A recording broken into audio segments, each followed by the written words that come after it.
Kinshasa, capitale de la République démocratique du Congo, mesdames, mesdemoiselles et messieurs, très heureux de vous retrouver encore très nombreux en train de suivre ces entretiens, des entretiens spéciaux que j'organise sur des questions des leurs. Et je reçois certaines personnalités, ceux qui ont le désir et le plaisir de toujours dire la vérité à la télévision. Il est devant moi aujourd'hui. Il est encore revenu. Mike Mkeba Nkosso, député provincial. Bonjour. Bonjour, Peter Tenny. Honorable, comment vous allez? Moi je vais bien, sauf ma ville. Toujours sous la levée des humilités, hein? Ma ville, oui. Je suis toujours sous les coups de la levée de mes humilités. Hein. Quand on lève les humilités, tu as droit au salaire ou pas? Ben, tout le reste fonctionne normalement. Donc je suis député à part entière. Tu es payé? S'il y a plénière, j'assiste à la plénière. Et j'ai droit à mes émoluments. Tu as droit à tes 16 millions de francs congolais. 16 400 000 francs congolais. Il n'y a pas d'arriéré là. Hein? Parce que tu en as souffert hier quand même. Mes arriérés n'ont jamais été liquidés. Jusqu'aujourd'hui. J'en parle très peu, porté par l'élan collectif. Les problèmes de Kinshasa, je parle très peu de moi, mais mes arriérés n'ont jamais été payés. Environ combien de mois? 9 mois. 16 millions. Enfin, 9 mois. C'est pas 16 millions, c'était l'année dernière. Les émoluments n'avaient pas été versés pendant toute cette période-là en totalité. Donc, si vous considérez que c'était à peine 5 000, donc 5 000 $, nous pouvons arriver autour de 50, 52 000 $. J'ai détient le document, j'ai vu Gentini, il a fait la fine bouche, il m'a envoyé promener en me disant qu'il allait traiter la question avec le bureau de l'Assemblée provinciale de Kinshasa. Je n'ai pas obtenu de réponse du comité du bureau de l'Assemblée provinciale de Kinshasa. Et donc, j'ai toujours ces documents-là qui attestent que la ville me doit plus de 50 000 $. Tu ne te sens pas un peu en insécurité avec les immunités levées? Tu te sens pas un peu à la merci de tout le monde? Non, Godin. Ça restreint un peu ta capacité de communiquer comme Godin hier. Godin, il a Parce qu'à tout moment, on peut te pêcher. Le Godin, il a tu es comme moi là maintenant, sans immunité. Là. Bon, d'abord, je veux dire une chose, et c'est là même que j'ouvre une parenthèse sur l'affaire Matata. Immunité, c'est sur une affaire précise. Quand les immunités sont levées sur une affaire précise, les parquets arrivent et sollicitent la levée des immunités sur une affaire précise. Pas sur plusieurs affaires. Quand mes immunités ont été levées pour une affaire donnée et que vous venez avec une autre affaire, je dois encore retourner devant le bureau de l'Assemblée nationale, comme pour le moment nous sommes en vacances parlementaires. Sinon, en temps normal, en période de session... Comme vous êtes en vacances parlementaires, Godin...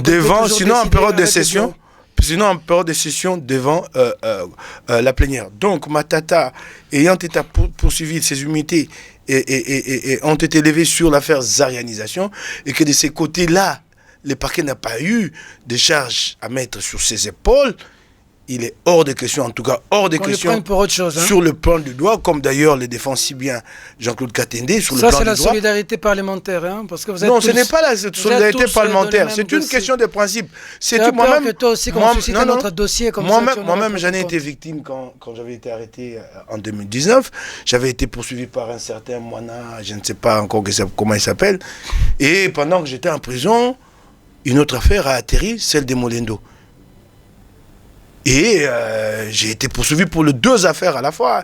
Et vous avez vu que quand j'ai obtenu gain de cause au niveau de la Cour constitutionnelle, j'ai d'abord, la cour d'appel a d'abord tiré les conséquences de l'arrêt de la Cour constitutionnelle sur la première affaire. Et je suis resté pendant 2 mois à attendre qu'on tire les mêmes conséquences sur la deuxième affaire. Ça m'a pris 2 mois de détention illégale, injuste. Qu'est-ce qui se passe avec Gentini? Tu lui veux quoi finalement, Mike? J'ai jamais compris ceci. Nous avons certains d'entre nous qui comprennent la politique à leur manière. Je suis élu de Kinshasa, ma ville est mal gérée. Je ne peux que les dire tout haut. Il n'y a aucun, en tout cas pas, j'ai entendu ça de la bouche de Francis Kalombo pour dire Eko Moterambe. Je lui en voudrais pourquoi? Quoi, je suis député, je le resterai. Attendez, je suis député, je ne le resterai pas éternellement. Gentini non plus ne restera pas en poste infiniment. Donc un jour, nos chemins vont se séparer, celui-ci ira là-bas et l'autre ici. Donc ce n'est pas un problème personnel. Est-ce que les questions que j'évoque trouvent-elles des réponses auprès du gouverneur Gentini? Est-ce que ces questions ne sont-ils pas des vrais problèmes vécus par ma population? Je prends une question banale. nuisance sonore. Aussi simple que ça ne demande pas de l'argent. Parce que quand vous lui demandez de construire des routes, il vous dit je n'ai pas d'argent. Quand vous demandez donc à Gentilly, nuisance sonore, inédit, une loi existe, une législation à la matière interdit une nuisance sonore. Lui-même, en arrivant en responsabilité, à l'époque, Tengue, ministre, je crois, provincial de l'environnement, avait pris des mesures pour contrer les nuisances sonores. Où en sommes-nous? Ça n'a jamais été suivi d'application, c'est très grave. Alors, donc, dans la compréhension de Gentilly, qui est des vacarmes dans la ville, ça ne perturbe pas dans sa compréhension. Attendez, il ne comprend pas, il ne comprend pas que ces vacarmes perturbent la vie des Kinois. Perturbent terriblement la vie des Kinois. Lui, il ne peut pas prendre en compte cette dimension. Je vous donne maintenant 2 exemples. Moi-même élu, en face de chez moi, il y a un bar qui s'appelle l'Omami. Qui appartient à un avocat. Propriété de Maître Yoko Yakembe, un grand avocat, ancien ministre Mobutu, lui habite ma campagne, il est tranquille là-bas chez lui. Ces bars-là arrosent ma parcelle chaque jour. J'ai appris qu'elle avait dit, tu peux crier comme tu veux. Je peux crier comme je veux. Ça ne va rien changer. Vous imaginez, ça on l'a dit à un élu. Ça c'est très grave, et qu'en sera-t-il des autres Congolais? De mes enfants n'ont pas droit à la quiétude, s'asseoir tranquillement dans le salon de leur père pour revoir leurs notes. Ça moi on me les prive pendant que Gentilly lui dort tranquillement. À ma campagne, il n'entend que le bruit, les petits cris d'oiseaux le matin. C'est injuste, mais c'est pas fini sur cette affaire. Je prends un autre cas, plus grave. Là, je parlais de moi, ça me gêne un peu de parler de moi. Sur l'avenue Nyangwa, Lingwala, pas loin de chez moi, il y a un bar Tekenanteke. Vous savez, tenu par qui? Ida, maman Ida, sénatrice et membre du bureau du Sénat, épouse de Memas Matoukou, ancien vice-premier ministre en charge du travail, Palou. Que de bruit, et vous savez le pire c'est quoi? Vous savez le pire c'est quoi? Vous savez le pire c'est quoi? Ça apporte de la joie à beaucoup de Congolais. Vous savez le pire, ouais, ok. Vous savez le pire c'est quoi? Derrière Tekenateke, il y a le plus grand hôpital pédiatrique de la ville de Kinshasa, la pédiatrie de Kalembelembe.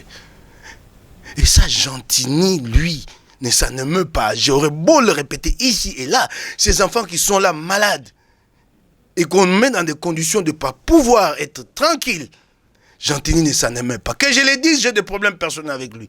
Alors nous n'avons pas la même conception de l'être humain. Mais quand de ce que nous, des conditions... Les députés provinciaux ne sont pas d'accord avec Mike. On a vu les députés nationaux dire que Kinshasa est ça, là, avec à leur tête Kabunda, Jean-Marc. Mais on a vu la réplique des députés provinciaux, d'ailleurs. Attendez, qui ont dit je vais revenir sur cette question. Bien gérée, je vais dire cette question des positions qui s'entrechoquent. Mais je vais quand même relever 2-3 choses. Gentilly a fait une sortie médiatique récemment, une sortie complètement ratée. Vous verrez que là-dedans, il n'y a rien de concret. Il ne parle pas des vrais problèmes de la ville et des réponses qu'il apporte. Que des promesses, que des maquettes à présenter aux Kinois. Un dirigeant à ce stade, à mi-mandat, arrive, il fait un bilan de manière nette et claire et il ouvre des perspectives pour le lendemain. Vous ne pouvez pas, au jour d'aujourd'hui, venir devant les Kinois dire « Non, moi j'ai réhabilité l'éclairage public. » Il n'y a pas eu réhabilitation de l'éclairage public, ça n'a pas été un projet, ça c'est juste une opération de routine, c'est de l'entretien. Et la question la plus fondamentale, vous, le journaliste, à qui vous devez poser à M. Gentilly Ngobila, c'est que combien d'ampoules a-t-il en stock? Parce qu'il s'agit de les remplacer quasiment chaque jour. Elles brûleront chaque jour, ces ampoules. Est-ce qu'il en a en stock? Je prends ici une autre question. Les engins, vous avez vu, il a amené des engins ici. Vous êtes allé filmer? J'ai moi-même, à Kitambo, j'ai trouvé un engin en panne, abandonné. Moi-même, j'ai fait des images avec cet engin. C'est un engin, je pense, qui date de la guerre mondiale. La deuxième guerre mondiale. Vieux, complètement rouillé. Vieux comme et vous savez, il y en a pas, ils sont où? Vous les avez vus? Vous êtes journaliste, vous ne pouvez pas dire on a pris. Oui, mais on a vu quelqu'un avec des vidéos avec des engins neufs. Non, il n'y en a pas. Voilà, on a voulu saper l'action. Non, mais attendez, mais cet engin-là, j'ai dit qu'il était à la place magasin. Est-ce que les journalistes, vous êtes allés vérifier? Moi, je suis allé vérifier, j'ai vu. Tu as vu l'engin? Voilà ce qui est bon. Alors, sitôt que j'ai diffusé ces images, cet engin a été de manière poussive enlevé à cet endroit pour le ramener où? Devant la concession privée de Gentilly Ngobila, à ma campagne, appelée Baoba. Déjà devant Baoba, il y avait un autre engin en panne. On a essayé de les réparer. Ce que je vous dis est vérifié. Vous pouvez demander aux témoins, aux riverains de Baoba, la concession privée de Gentilly. On a essayé de réparer ces 2 engins hier, pendant toute la journée. Et tôt le matin, aujourd'hui, ils ont été remorqués. Les 2 engins ont été remorqués, s'il vous plaît. Mais puisqu'il y a discussion, on dit vieux engin neuf. Mais exposez-les sur la place publique que les Kinois viennent voir. Qu'est-ce qui explique alors ce contraste entre ce que dit Mike Moukeba et ses collègues députés provinciaux qui voient... Attends, que j'évoque un sujet majeur. Marché central. Ce que j'ai entendu sortir de la bouche du gouverneur de Kinshasa, c'est du charabia. Ça n'a rien à voir avec les marchés publics. On vous dit, on a commencé, on n'a pas encore. Les sous-traitants signent déjà des contrats. C'est qui les sous-traitants? Oh, vous savez, c'est très compliqué, ces genres de projets. Non, non, non, non. Quand vous commencez la procédure, c'est aussi simple que ça. Tous ces détails-là sont pris en compte.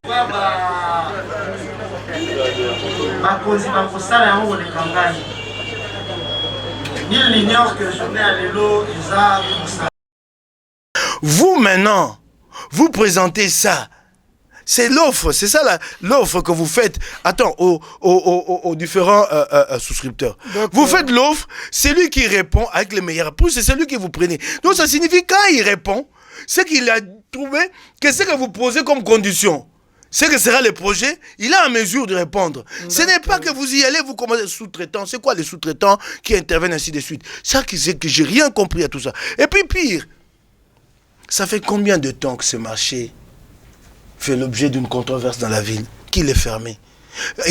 À quelle date devons-nous être tenus? On a parlé de 9 mois. Maintenant, on dit avant fin 2023. Quelle date précisément, messieurs? La démolition elle-même, vous allez la terminer quand? Elle n'a même pas encore... On est encore toujours en phase de démolition. Et vous savez que c'est un site urbanisé. On ne construit pas n'importe comment sur un site comme celui-là. C'est facile d'aller à Maluku.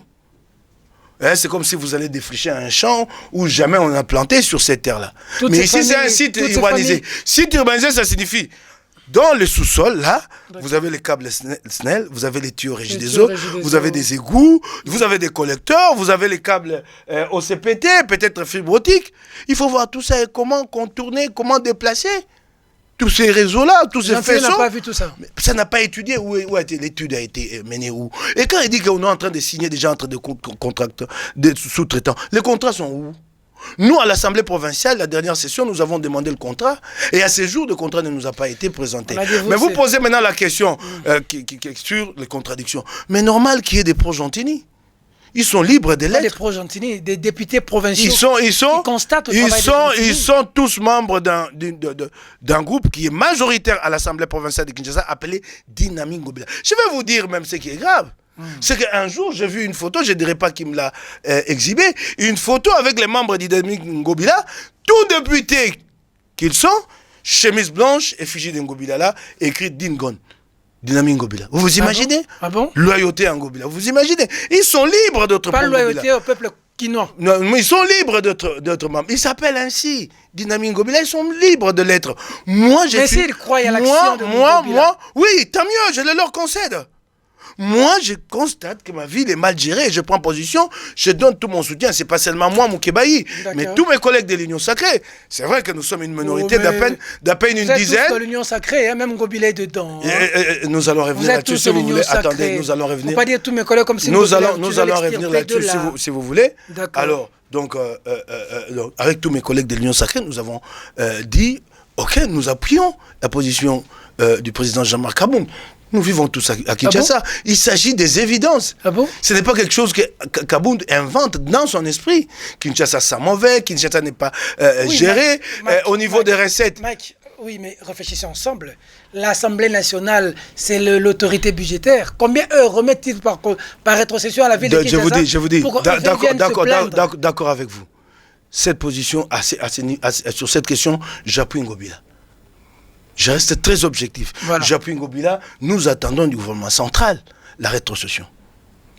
Qui constitue la plus grande part de ressources dont nous avons besoin pour faire avancer la ville. Au lieu de construire... Ça, il y a une défaillance.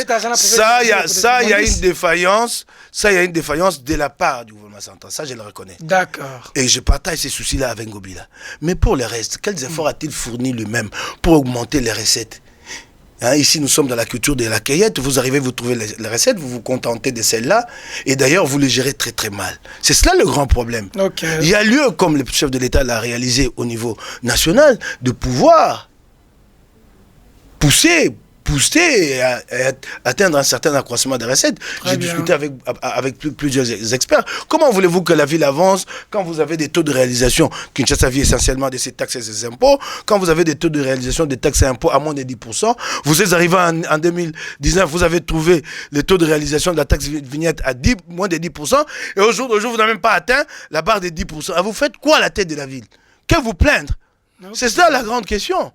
C'est cela. Il faudra qu'Ngobila parte. C'est clair, moi je crois qu'il est grand temps. Le temps du changement a sonné. Nous avons, nous, mais vous êtes lancé... dans l'Union sacrée, ça va se passer comment? Je vais y aller, hein. Je crois que je vais revenir là-dessus, peut-être dans un espace beaucoup plus élaboré. Quand l'Union sacrée a été mise en place, à notre niveau, à l'Assemblée provinciale de Kinshasa, l'initiative a été menée par nous. Peter Kazadi, Magloire Kabemba et tous les autres, nous avons atteint les 25 signatures et l'Union sacrée a été mise en place. Et par la suite, si Ngobila se déclare de l'Union sacrée, je ne sais pas de quelle Union sacrée il s'agit. Vous remarquerez que de notre côté, vous avez les représentants de l'UDPL, les députés UDPS, les députés ensemble, en fait, tout le gros de forces qui ont fait l'Union sacrée au niveau national. Donc je ne sais pas à quelle union sacrée Ngobila a parti. Mais la réalité de l'Assemblée provinciale, c'est ceci. Comme Ngobila avait déjà la même mise sur sa fameuse majorité, il a voulu la transformer en union sacrée. C'est cela le problème. Et c'est ça à quoi nous nous sommes opposés. Il voulait la transformer. L'union sacrée, c'est un fourre-tout là. Bon, ça c'est une réalité, ça a été un appel lancé. C'est de la Macédoine. Oui, c'est de la Macédoine, je le regrette, mais nous l'avons fait pour le besoin de la cause. Nous n'avions pas d'autre choix.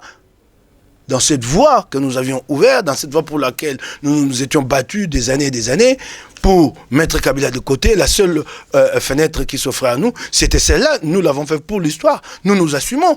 Et il y a des aléas, tout n'est pas que rose dans cette union sacrée. Il faut le reconnaître. Vous avez vu Kaboun crever de pneus des gens? Je le regrette infiniment. Je le regrette infiniment. Je regrette cet acte-là, je ne peux pas approuver un tel acte, je le regrette infiniment. J'aurais bien aimé qu'il prenne ses courages, si cet acte est avéré, si il est vrai. Moi, je n'ai pas encore vu la vidéo, j'ai entendu parler, si c'est un acte avéré, j'aurais bien aimé qu'il présente des excuses, pas simplement à la victime, mais aux Congolais dans l'ensemble. Vous avez suivi le feuilleton IGF et PST, Tony Mwaba vs Julia Linguete, affaire 16 millions de dollars. Et puis Veridos, c'est plus... Bon, Veridos, ce feuilleton est terminé depuis hier. Nous avons vu, nous avons vu le dernier épisode avec Tony Mwaba lui-même en scène et en train de conclure le contrat Veridos avec le responsable de cette entreprise. Donc il a bouclé lui-même le feuilleton qu'il a commencé. Il l'a bouclé aussi tragiquement qu'il l'avait commencé. C'est une véritable tragédie.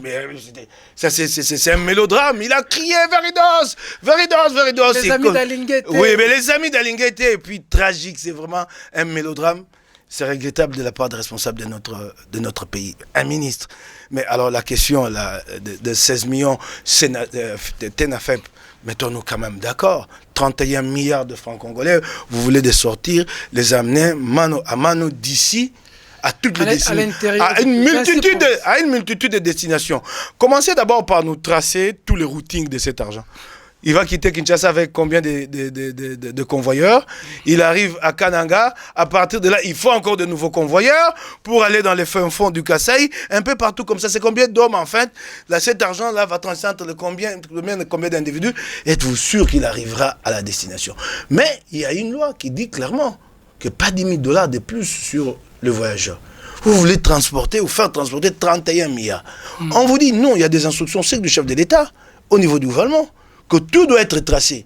Et regardez d'ailleurs, ça tombe très bien, au même moment où certains ont tenté, ont pensé déstabiliser Alinguete, bouf, les classements département d'État des États-Unis tombent. Nous sommes classés 15e. Des efforts en une année à peine.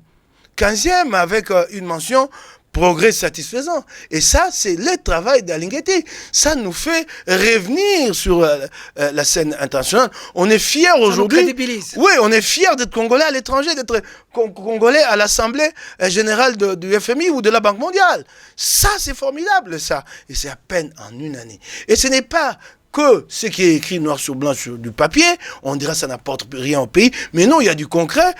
Accroissement des recettes. J'ai entendu quelqu'un, Peut-être qu'il n'était pas très informé du pépère de dire non, c'est accroissement uniquement pendant le mois de recouvrement. Non, monsieur, pas seulement pendant le mois de recouvrement. Depuis le mois de mai dernier, nous sommes partis de 300 millions de dollars aujourd'hui à plus de 600 millions. Mais est-ce qu'il a et la flèche continue à monter. Que 16 millions de dollars sortent à l'EPST. Ce sont des instructions. Qui est-il, lui, il joue la linguette non, pour empêcher le ministre a dit que quelqu'un peut prendre 40 000, 30 000. Comment lui va empêcher les sociales? Ce sont les instructions clair du chef de l'État. Et c'est comme ça au niveau du gouvernement. Vous n'allez pas régler les problèmes des Congolais avec une paye ponctuelle de 40 000 francs. Et vous parlez de social. Vous donnez à ces types qui n'a pas de revenus, qui ne travaillent pas 40 000 francs social, comme 40 000 francs pour une fois à l'année. Et vous croyez que c'est ça le social. Arrêtons un peu. Hein? Arrêtons un peu. Mais c'est vrai qu'ils ont droit, mais ne dites pas que c'est cela le social. Mais en tout cas pas. Ben alors, parlons cette affaire des TENAFEP. Est-ce que vous savez que dans l'entretemps, à Kinshasa, et surveillants, et tous les autres ont été payés. Vous savez que les gens ont été payés à Kinshasa? Ah bon? Les surveillants ont été payés. J'ai tout les chiffres ici. Les surveillants ont été payés à Kinshasa 50 000 francs. Ah bon? Congolais. Les chefs de centre 150 000 francs congolais. Le chef de centre adjoint chargé matériel 80 000 francs congolais. L'OPJ 80 000 francs congolais.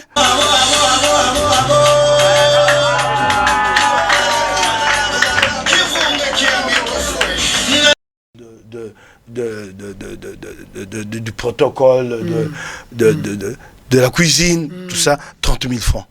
Ils ont été tous payés. Et cet argent, oui, cet argent est venu d'où? Cet argent est venu de ce que les écoles privées ont versé. Les écoles privées ont été obligées de verser 17 000 francs par élève. Ça a fait des millions de francs. Qui a géré cet argent?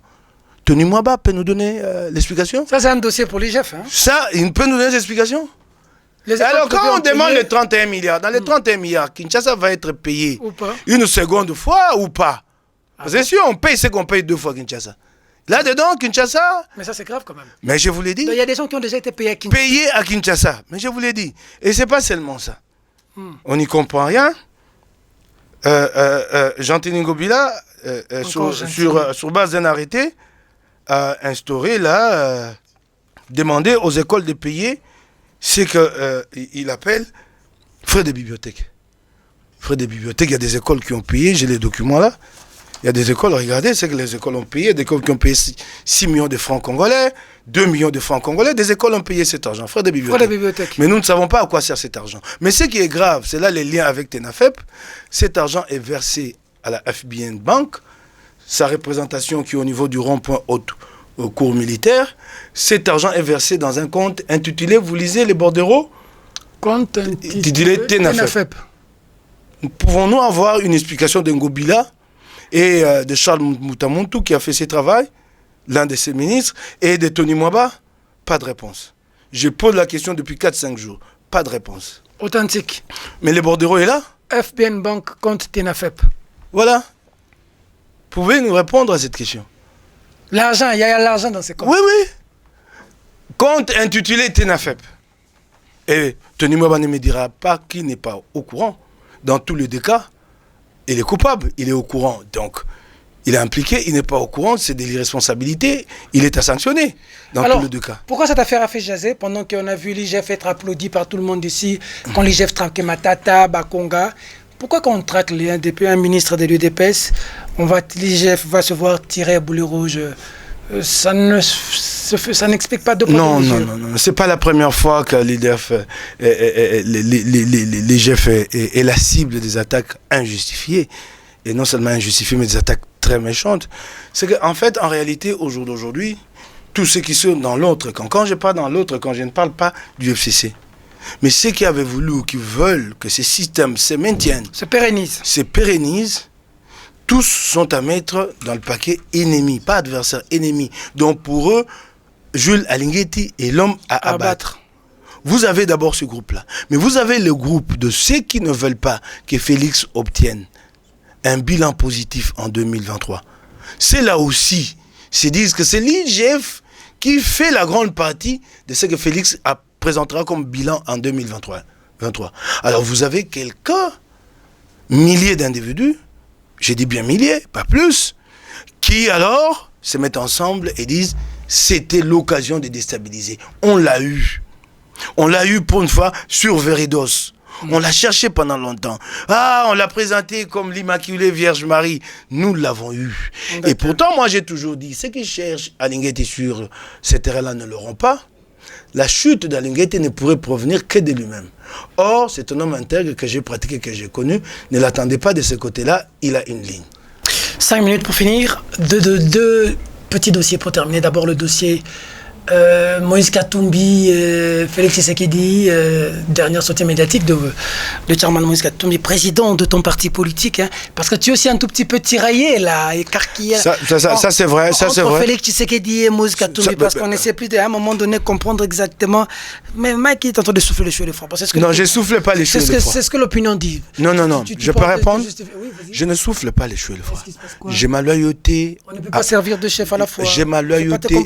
J'ai ma loyauté à Moïse Katumbi. Katumbiste et cadre d'ensemble. Ok. Mais les offres et les appels d'offres de côté Fachi. Allons-y, député provincial élu de Kinshasa, élu de Lingwala, député provincial de Kinshasa. Il est normal qu'en ce moment, si je me sente écartelé, je crois que vous avez vu l'engagement dont j'ai fait montre pour la mise en place de l'Union sacrée. Donc, il n'est pas à moi de jeter oui, mais maintenant que l'eau du bain. Attendez. Il dit 2023, ça passera pas. Attendez. Le bilan, c'est le bilan de Félix. S'il y a échec. Attendez, et normal. Ça va se passer comment? Normal. Nous avons créé un espoir chez les Congolais. Les Congolais attendent beaucoup dans l'Union sacrée. L'espoir s'est envolé. Je comprends.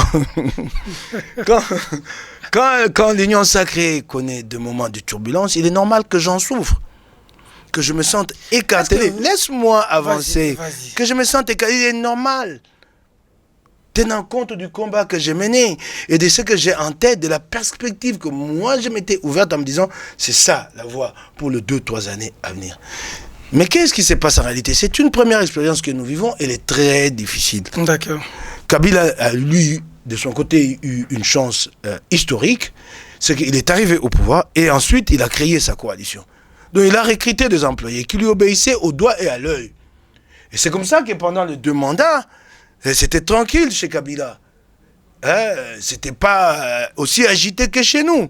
Mais qu'est-ce qui se passe chez nous à l'Union sacrée? C'est que l'Union sacrée est constituée de forces, pour la plupart, des forces qui ont un cheminement historique, donc qui ont un caractère propre, les MLC, Ensemble, AFDC, qui ont un caractère propre. Et à la tête de chacune de ces forces, il y a un grand leadership, quelqu'un capable de prétendre à la magistrature suprême. Et ces égos-là font que c'est pas facile pour nous. Mais c'est une première expérience, et selon que nous allons la gérer, cette expérience, cela va servir à la postérité. Parce que qu'on le veuille ou non, ça c'est une autre réalité qu'il faut toujours prendre en compte. Vous gagnerez les élections présidentielles, ce sera Peter Tiani ou un autre, qui que ce soit, tu auras toujours besoin de gérer avec les autres. Il faut composer.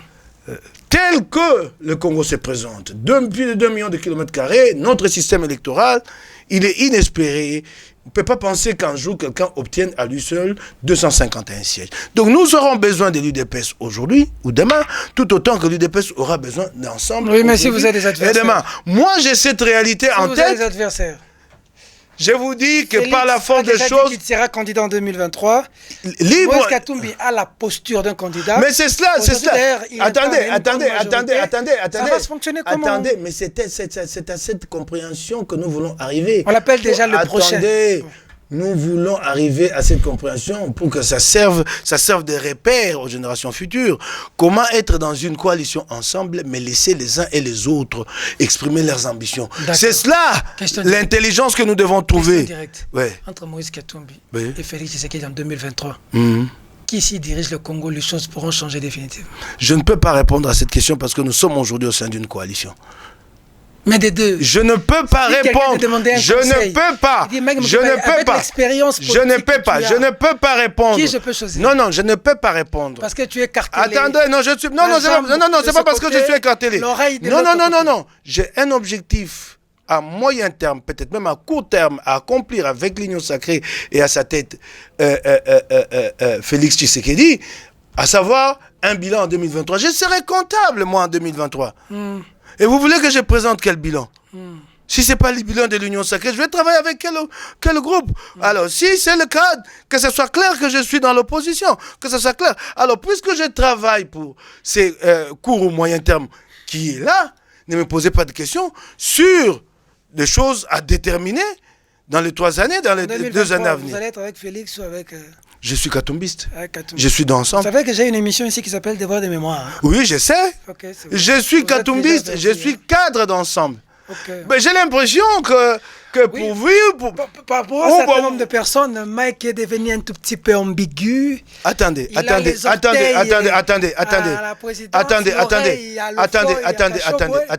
Moi, je vais être clair avec vous. Pour que les gens ne se perdent pas en conjecture. Je vais être clair.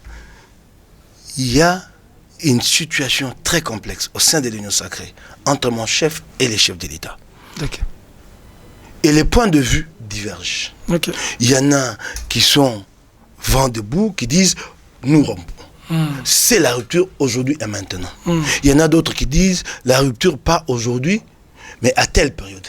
Et il y en a qui disent travaillons à remettre les uns les autres ensemble. Je suis de ces camps-là. C'est un choix. Même quand on arrête Jacques Ndala par l'autre camp. Je regrette, je condamne. Mais écoute, c'est pas pour autant que je dis, allez, tous les efforts que nous avons consentis. Même quand on a les initiatives de Congolité. Mais je me suis dressé contre cette initiative, tu le sais très bien. Okay. J'étais étonné que les gens disent, Moukeba il ne parle pas. Mais bien avant, j'avais déjà dit non à cette initiative. Okay. Je me suis tué pendant 1 ou 2 mois, on dit non, c'est suite à cette loi qui ne parle plus. Je reviens là-dessus. Mais cette loi, la fameuse, elle est même en contradiction avec la position du chef de l'État sur la nationalité. Vous l'avez suivi et moi j'ai partagé ce point de vue du chef d'État à l'époque et tous les autres s'étaient tus quand il a dit que les Banyamulenge étaient congolais. Mais prenez cette position du chef d'État, les Banyamulenge sont congolais et la loi sur la nationalité. Vous savez que nous avons connu une guerre ici en 97, la guerre du Banyamulenge, en cause de la nationalité. Vous voulez exhumer tous ces ressusciter les vieux... Mais c'est ça. Donc le chef de l'État, à mon point de vue, sa propre position qu'il a développée devant un auditoire hostile où il y a eu même des huées. Les Congolais n'ont pas été d'accord avec lui. Il a été courageux, ça j'ai aimé. Puisque vous savez que défendre cette proposition peut prêter... Attendez. Vous savez que défendre... Vous savez que défendre cette position peut prêter le frein à votre adversaire pour vous amener à perdre du crédit à l'Est. Mais il a assumé. Alors, mais c'est clair sur cette loi. C'est clair, je m'oppose à cette loi. Alors, mais les contradictions qu'il y a entre nous, même si certaines, à mon point de vue, dépassent la limite de la compréhension, elles débordent un peu et que je ne l'accepte pas, mais ce ne sont pas ces contradictions qui vont mettre à mal cet avenir commun que nous avons décidé de construire ensemble pendant les 2 prochaines années. J'essaye de mener ce combat. Si j'échoue, je te le dirai, j'ai échoué. C'est la voix des radicaux ou la voix des tels qui l'a emporté. Je suis en démocratie, j'ai une voix, je la porte et je ne suis pas la seule à la porter. On a fini par rapport aux confessions religieuses, à la CENI. À la CENI. J'aurais bien aimé avoir beaucoup de temps, mais c'est dommage, nous sommes à la fin. J'appelle les confessions religieuses à la sagesse pour qu'elles nous donnent un représentant, un seul, dans le plus bref délai. Je crois que le délai butoir, c'est peut-être les 6 confessions religieuses ne tiennent Mordicus que par Kadima. Ok, d'accord. Attends, j'ai dit ceci. Les catholiques veulent rencontrer les chefs de l'État pour qu'on puisse déloger. J'ai dit ceci. J'ai toujours pensé que la présidence de la CENI n'était pas un enjeu majeur. Ça va te surprendre. Oui, ça va te surprendre. Ça me surprend. Oui, ça te surprend. Pourquoi? Puisqu'en fait, les présidents de la CENI, ils n'ont de véritables marges de manœuvre pour agir de manière unilatérale que si les autres membres les rallient. C'est que Kabila a fait plus d'une fois. Chaque fois que nous mettions la CENI en place avec un président, le représentant de l'opposition de l'époque ralliait rapidement les présidents de la CENI. La dernière fois, avec Gustave Omba de l'UNC et Kalamba de l'UDPS. Et la CENI devenait en ce moment-là monocolore. Mais quelle est la philosophie qu'il y a derrière la CENI telle qu'elle a été conçue? C'est la neutralisation. Vous avez un représentant du FCC, MLC, ainsi de suite. Si vous envoyez des hommes intègres là-bas, hein, ça vous amène à la neutralisation, à l'autosurveillance. Et ça réduit l'unilatéralisme au niveau de la présidence. Il ne pourra pas, le président, agir seul. Arrêtez de nous rabattre les oreilles avec cette affaire de dépolitisation. Nous avons dépolitisé les postes les plus importants de la CENI. La présidence, elle est dépolitisée, non? Entre les mains de qui? De ce qui est supposé être le groupe le plus responsable de la société civile, à savoir les confessions religieuses. Il y a eu compromis? Zéro. Et alors, si vous devez le faire au niveau de toute la société, la CENI, avoir que société civile. Et en ce moment-là, donnez-moi même la base de la représentativité. Quelle est la société civile qui va envoyer? On a fini. Voilà, j'aurais bien aimé développer profondément là-dessus. Quelque chose est en train de se préparer, les jours qui viennent, tu seras un endroit confortable, digne de toi. Je serai fier d'être là. Pour communiquer suffisamment, ce sera 1 heure. Quelque chose se prépare. Allez, bon vent à toi. Quelque chose de grand. Ben, je comprends que tu nous réserves pas seulement à nous, à moi. J'espère que Michel Stoye bien haut. Voilà, allons-y. Et pour... Toi. Merci beaucoup. Je suis un peu rare ces derniers temps à la télévision parce que quelque chose se prépare. Quelque chose de sérieux pour l'Afrique, mais au Congo. Je suis fier de la presse aujourd'hui, mais écoute, c'est ce qui se passe aujourd'hui au sein de la presse. Oui, je crois que la presse se débrouille tant bien que mal. J'ai quelques journalistes pour qui j'ai beaucoup de considération. Mais les gens s'entretient pour des intérêts. Mais si j'ai un avis à donner sur l'ensemble, j'ai dit qu'il y a encore beaucoup à faire. Beaucoup, hein? Mais il faut comprendre que... on ne va pas interdire aux journalistes, surtout pas aux rédactions, d'avoir des positions politiques, c'est impossible. Trump a été président, il y a une partie de la presse qu'il a détesté pendant tout son mandat. Ce qu'il faut éviter, c'est qu'il faut amener les journalistes à restituer les faits tels qu'ils les vivent. Pour le reste, c'est dommage qu'ici, les gens fabriquent des faits pour attaquer les autres. C'est ça ce qui est dommage. Et alors, il ne faut pas que l'UNPC tombe dans ces pièges. L'UNPC ne peut revenir qu'à la déontologie, plutôt que de menacer que je vais plus défendre. Tu vois où tu as vu nos organisations menacer ces membres? Ce n'est pas normal. C'est une mission, elle est bien obligée. Et s'il y a des rapages, elle commence par sanctionner le départ et non menacer les journalistes que je ne vous défendrai plus. Non, ce n'est pas très responsable. Jamais vu. Merci beaucoup. Mike Mkeba, merci pour le temps. Ça passe toujours vite, mais on a quand même consommé du temps. Les jours qui viennent, ce sera des... Mais un petit détail, hein. La ville n'est pas gouvernée. Exemple. Un petit détail, pardon. Ce détail est important. La ville n'est pas gouvernée. Dixit, Jean-Marc Aboundou. J'applaudis. Ngobila proteste. Ngobila est sur le plateau de télé avec un journaliste. On lui parle d'une taxe qui est prélevée ici. Taxe parking, 500 francs par taxi, 1000 francs taxibus, ainsi de suite.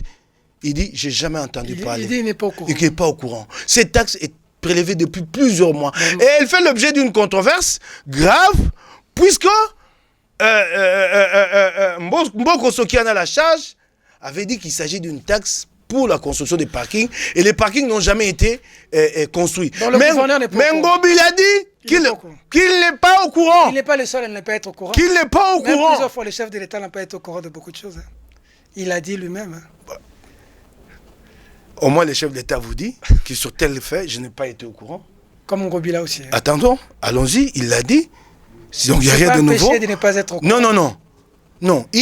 Vous pouvez imaginer que cette taxe fait l'objet d'une controverse. D'accord. Depuis plusieurs mois. Mais donc, ça dit que Ngobila ne lit même pas les médias. Merci. Il lit pas le matin. Merci beaucoup. Non, qui m'excuse, hein, je ne le dis pas par méchanceté. Tu l'aimes pas, hein? Pourquoi quoi? Pourquoi me poser la question une question? J'ai toujours répondu en lingala. Peut-être, na assemblée provinciale qui ça na makuela na Ngobila. Na ka bolingo to na ko sa mosala ya bana kisasa. Botindenga makuela, so botindenga makuela, bo sombela ngai voile, nzamba ya pembe. Boya kotianga pete na losapi. Bo bimisanga Ngobila libanda bato moto yaki makuela. Je suis venu travailler pour mon peuple. En bonne relation avec Godin Poy? Des relations entre un député et le président du bureau. Pourquoi vous voulez parler d'amour? Il faut l'amour, il faut procher l'amour. Mais l'amour du prochain, nous l'avons tous là. Et ça s'arrête là. Pour le reste, c'est le devoir d'État. Tu as l'amour de Godin Poy Ngobila? C'est des humains, je ne peux qu'avoir de l'amour pour eux, comme nous le recommande la Bible. Mais pour le reste, je suis intraitable quand il s'agit de l'avenir de ma ville, de mon pays. Pardonnez-moi, peut-être ça me paraît prétentieux, les gens disent Alingo la Christianie. C'est ça ce que j'ai à cœur. Voilà. Merci à Luison et merci à Jojo. Merci à vous de nous avoir suivis.